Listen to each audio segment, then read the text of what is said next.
Tepu, Assalamu alaikum, Namaste, Haru Nefer. This is Qesankh Kaparu with another exciting video for you.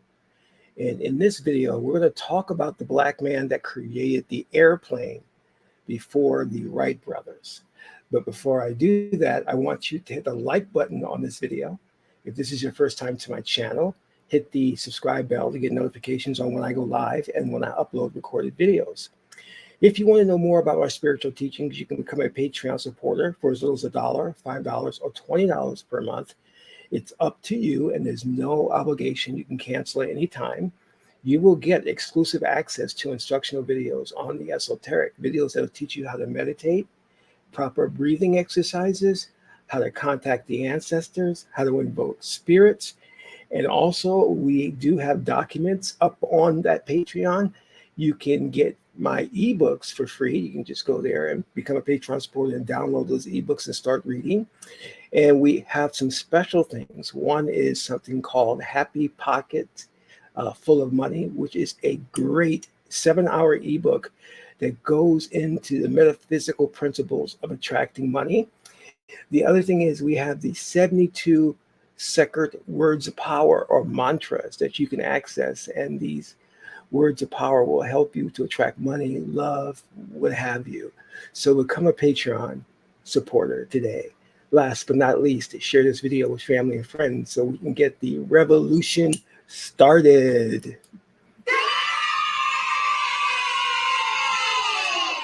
So let's get right into this. A lot of what I see on other channels, and I'm not trying to put anybody down, is that we as black men tend to talk a lot about sports and rap.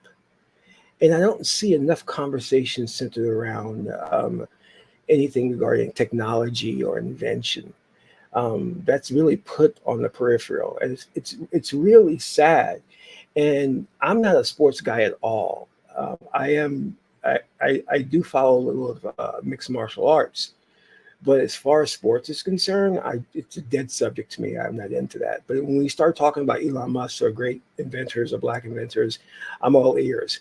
And unfortunately, we are not. And it's become a type of, it's become very dominant in our culture, let's say, that we know more about Jordan and his stats than we know about any of the inventors, black inventors.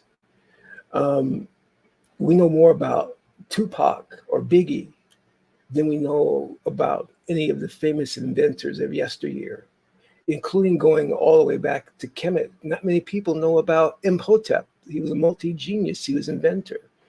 He was into medicine, So we're not really educated, even though we have access to all this information on our fingertips on the internet. And it's a damn shame that when we collectively as black men come together, the conversation is dominated by sports and rap. It is so, so sad. And our view is so myopic, because I'm going to tell you that I started talking about hypnosis and helping people do hypnotherapy. And when I would go into the black community and talk about that, people had no idea what hypnosis was. I'm like, this is the 21st century. Are you telling me you don't understand what hypnosis is, or NLP, neuro-linguistic programming? And that's because we center on just a few subjects. And those are the things we tend to just stay with. And we don't go outside of that. Take, for example, this whole discussion about passport bros, and people who are against passport bros going overseas, and they're shaming them for going overseas to meet women. Anytime anyone wants to go overseas to broaden their horizon, that is a plus. There is no reason to shame them or put them down. But that's how we are. It's the same way when we say, a brother starts talking I don't know how you would say smart or he shows his intelligence, people will say you're acting white because our culture is messed up. It truly is messed up. And one of the things I want to bring it back here is that there was a great black man by the name of Charles Frederick Page who invented the airship or the airplane before the Wright brothers. He got a patent for it in 1904. How many people know about this? Because obviously a lot of our history has been buried, but who was the one that went and dug it up? We're not exploring enough of our past, of our own history. So I want to take a look at this because this is revolutionary. When I heard about this, I was just like, what didn't we do? You know what I mean? We did everything in spite of the oppression, the slavery, and things of that nature. You know what I mean? Sorry, this is not what I want. So just hold tight, please. Hold tight, hold tight, hold tight, hold tight. Let me just see where we're at here. I'm sorry.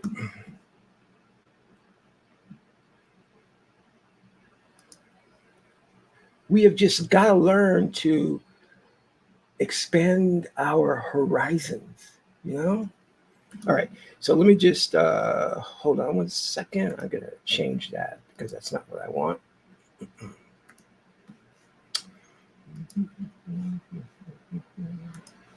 All right. Let me see. This is it. All right. So we got black inventor Charles Frederick Page created airship in Louisiana before the Wright brothers. Yeah. All right. So let's. The Wright brothers are known as history's flying pioneers, the first to invent, build, and fly the world's first successful airplane. The legendary test flight of their plane, called the Wright Flyer, took place on December 17, 1903, at Kitty Hawk, North Carolina. These days, that same plane hangs from the rafters of the Smithsonian Institute's National Air and Space Museum in Washington, D.C. National Mall. What you won't see in that same museum is Charles Frederick Page's airship. The black inventor applied for a patent 8 months before the Wright brothers took flight. But why isn't it there? Well, that's part of the question posed by Abigail Miller of Slaughter. So it says here, Miller noticed a display about Page in Louis Armstrong's New Orleans International Airport in New Orleans. She was returning from a trip and time was short, so she didn't have time to stop and read the exhibit's panels, but she did take note of Page's name as well as model of his airship in a glass display case. He was a Louisiana inventor, Miller said. Why didn't his invention receive more attention, and what happened to it? Well, first of all, Michael Wayne said, note the year 1903. Page was African American, and the Jim Crow era was alive and well in the United States. Charles Frederick Page was an African American born in 1864. The Pineville historian said, there is no census record with his name on it, but he was born in either Rapides or Caddo Parish. Sorry. He was actually born enslaved. He eventually married his wife, Ida Kelso, in 1880. The couple settled in Pineville, where the couple raised 13 children. That's a lot of children. He dug coal for a living in Pineville, and by the 1890s, according to an interview with his daughter in the Alexandria Daily Town Talk in the 1930s, he saw a mosquito hawk flying, and he said to himself, if a mosquito hawk can fly, I can fly, Wayne said. He built a 2-story wooden house in Pineville. A state historian marker indicates the location of his home on what is now LA 28 East in Pineville. And it was there that he invented an airship. It was more about a balloon type plane, but it's now being heralded in a major exhibit in the Black Inventors Hall of Fame in war-torn Jersey, said Wayne, who self-published the book Charles Frederick Page. and Leo Argento heroes in the British, I'm sorry, in the birth of aviation in America in 2022. This is a story of a Black man who patented a version of his airplane before the Wright brothers. So this is just an article. It's kind of written very poorly too. I don't know who wrote this. And that's page there. But let's take a look at something else, which is really good that goes a little deeper too. Because I was able to find this video on Facebook. All right, so let's take a look at this.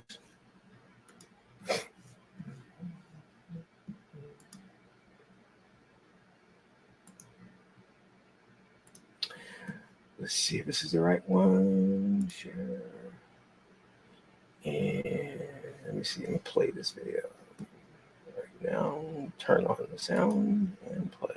Pineville, and then shipped it off by train to St. Louis, Missouri, where he was going to fly the airplane in St. Louis, Missouri, and then become a chapter in all of our history books. But the aircraft never arrived at the World's Fair. His plane was destroyed or stolen, possibly due to the fact he was an African American. Page got a patent for his airship in 1906, before the Wright brothers. But Page's story takes an unusual turn. He planned to enter his airship in a competition for a $100,000 prize at the 1904 Louisiana Purchase Exposition in St. Louis. He took his life savings. He built a working model, tested it at his home in Pineville, and then shipped it off by train to St. Louis, Missouri, where he was going to fly the airplane in St. Louis, Missouri, and then become a chapter in all of our history books. But the aircraft never arrived at the World's Fair. His plane was destroyed or stolen, possibly due to the fact he was an African American. Page got a patent for his airship in 1906, before the Wright brothers. But Page's story takes an unusual turn. He planned to enter his airship in a competition for a $100,000 prize at the 1904 Louisiana Purchase Exposition in St. Louis. He took his life savings. Okay. This is so sad for this man, Charles Page, to put all of his money into this airship or airplane, have it shipped off so he can compete, and it disappeared. It never made it to its destination. For if it had, we probably would have known his name before the Wright brothers. And as you heard, this is during an era of slavery. And one of the things that happened then was a lot of black men and women were applying for patents because they had created inventions to make their lives easier. And in fact, it's now becoming widely known that Thomas Edison stole a lot of his inventions. One of them was the filament, I believe, from Lewis Lattimore, a black man, to make the light bulb. So we don't hear this credit to black men and women. We only hear about people like Edison, who even stole from Nikola Tesla, a white man. Edison couldn't even be trusted back then, but he did pay his assistants. So a lot of people came to him to get funding for their inventions. So much credit has to be given to Charles Page for not only as an invention, but doing it in a time of slavery. I mean, he managed to become a free man, but still, can you just imagine the oppression, the ignorance, the violence shown toward a black man who demonstrated some semblance of intelligence? Not even talking about the hate that he got from his own people, because you know how we can be when we see one of our own trying to make it like crabs in a barrel. So again, I got truly inspired when I heard about this story, because his airship, again, predated the Wright brothers. This shows you, even in a time of oppression, we still rise. Something is within us to not give up, to stand up and say, I won't be a footnote in history. I am going to be somebody. I'm not going to be judged by the color of my skin. I'm going to create something. I'm going to become history. And these men and women did it. But yet today, here we are sitting around talking about Cardi B, Megan Thee Stallion, Gorilla. And that's designed. They want us to talk about those things. They don't want us to know this history. They don't want us to talk about technology or starting our own companies. They don't want us to get into that, because that would displace them from their positions of power, because they know the greatness that lies within us, because we built the pyramids and we can do it again if we just stop focusing on this rap and sports, as if when a sports team wins, we gain monetarily from it. No, we don't. We gain nothing from their victory.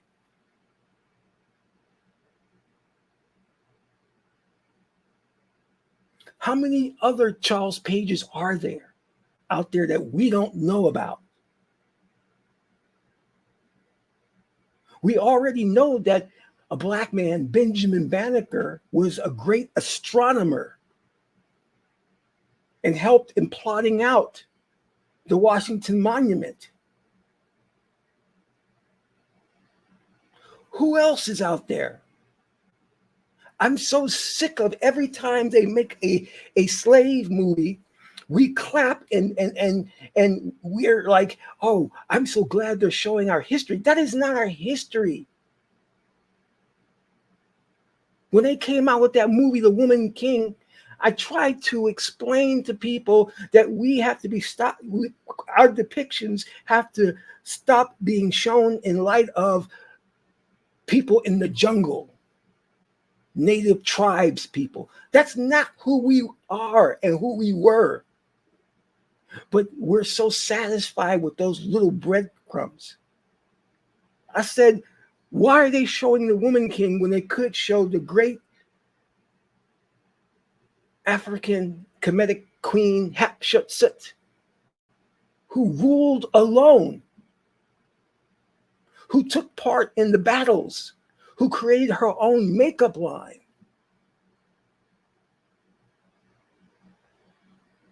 She went down in history in Kemet, in the hieroglyphics, the sacred Metu Neta, as one of the greatest leaders of Kemet, a woman, in a time when in Europe, women were so oppressed, they were considered property.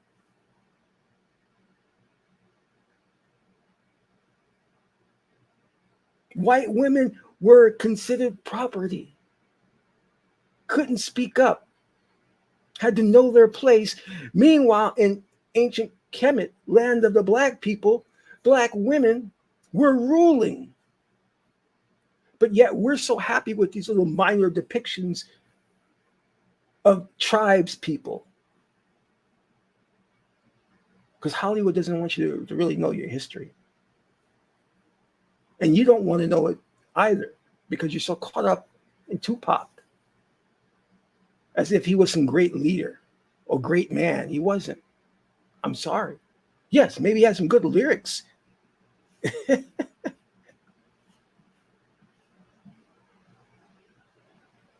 But that's not going to, the lyrics is not going to free us. Do you understand? You are great. You are God man, God woman. Start acting like it. The culture is busted. Let's fix it. If you like this message today, please donate to the channel. This is Qesankh Keperu, son of Ma'at and Tahuti. Ma'at is the beautiful goddess Heteru. Until my next video, I'm in Wright.